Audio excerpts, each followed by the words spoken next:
Thank you, Majority Leader Senator Joel Villanueva, for your service to the Senate and the Filipino people. Thank you, Mr. President. Thank you. Session is suspended. Okay, welcome to my YouTube channel. Sa dami ng sinasangkotang lalo na nito sa corruption o insertion ng budget, ay sa wakas ay nagkaroon ng bagong leadership sa Senado na pinangunahan bilang Senate President si Tito Soto, pinalitan si Chis Escudero. At majority leader for tempore na yun ay posisyon na hinawakan ni Jinggoy Estrada. Ito ay napunta kay Senator Lacson. At yung bilang majority leader na hawak ni Senator Joel Villanueva ay napunta dito kay Mig Suberi.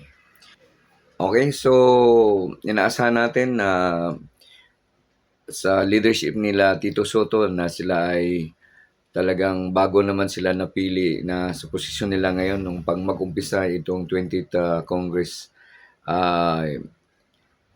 sila ay advocate ng transparency na gusto nila yung bycam hearing tulad nitong pag-approve ng budget ng 2025. Hindi kasi open sa public. Ngayon ay plano nila or isinulong nila ito ay dapat magiging transparent. So, ibig sabihin, i-televise na parang ganitong mga hearing nila, makikita natin. Okay. So, para makikita ko ano yung mga budget na in-approve na para kung may isingit man, pero ito'y nandidinig natin. At pwede rin tayong, pagkakalam ko, pwede rin mag-react ang iilang mga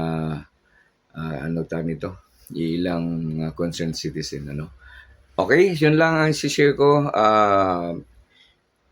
So we are hopeful na maging okay ang Senado sa leadership ngayon ni Senator Tito Soto, supported by Ping Lacson at sa so kakampi nila, kaya napunta sila dyan, sila Loren Ligarda, Risa Ontiveros at sa iba pang mga kakampi nila dyan. Okay, maraming salamat.